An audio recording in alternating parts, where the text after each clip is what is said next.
பெங்களூர்ல 7வது திருக்குறள் மாநாடு நடக்குது. இதோடைய சிறப்பு பத்தி சொல்லுங்க. அதாவது எஸ்.டி. குமார் அவர்கள் 2 ஆண்டுக்கு மேல திருவள்ளுவர் சங்கத்துக்கு தலைவராக வந்தார். இந்த திருவள்ளுவர் சங்கத்துல அடியனும் அதாவது நானும் செயலாளர் இருந்தேன்.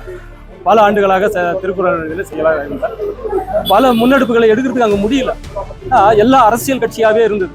எல்லாம் திமுகவுக்கு மாநாடு எடுக்கிறது, அதிமுக பற்றி பேசுறதோ இந்த மாதிரி இருந்த காலத்துல இப்ப இவர் வந்த பிறகு இறுதி கட்டத்துல அவரா நானான்றது கட்டம் தான் இருந்தது.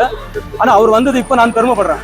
அது எனக்கு கிடைக்கலன்றதுக்காக நான் வருத்தப்படல. அவர் அந்த இதுக்கு தலைமைக்கு வந்தது நான் மிகுந்த மகிழ்ச்சியும் அதை கர்வமும் கொள்றேன். ஏன்னா இந்த அளவுக்கு அவர் தமிழ் மேல பற்றும் திருக்குறள் திருவள்ளுவர் மீது பற்றும் கொண்டு இவ்வளவு பெரிய சிறப்பாக அவர் செய்வார் என்று நாம் கனவு கூட நினைக்கிறேன்.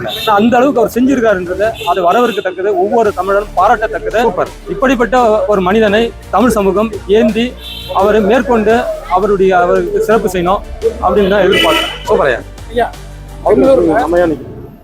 7வது திருக்குறள் மாநாடு நடந்துட்டு இதை பத்தி நீங்க என்ன சொல்லுங்க? முதல்ல அனைவருக்கும் குறள் வணக்கம். தமிழர்களுக்கு அடையாளமா இருக்கிறது திருக்குறள். இது தமிழர்களுக்கு மட்டும் கொண்டாடக்கூடிய ஒரு நூலா இல்லாம உலகத்தில் இருக்கிற அத்தனை மனிதர்களுக்குமான ஒரு நூலா இது விளங்கிட்டு இருக்கிறது எவரும் மறைக்கவோ மறுக்கவோ முடியாத உண்மையாகும். அதே மாதிரி இன்றைய ஜென்சி காலகட்டத்தில் இருக்கிற இன்றைய தலைமுறைகளுக்கு வள்ளுவர் தன் 1.25 வரிகள் சொல்லுவாங்க. 1.25 வரிகள் இருந்தாலும் அது இலக்கியத்துல சொல்ல போனா அது ஈரடி வெண்பா அப்படின்னு சொல்லுவாங்க. அந்த ஈரடியில முதல் அடி சீரடி, அதுக்கு அடுத்து வர்ற வரி சிந்தடி அப்படின்னு சொல்லுவாங்க.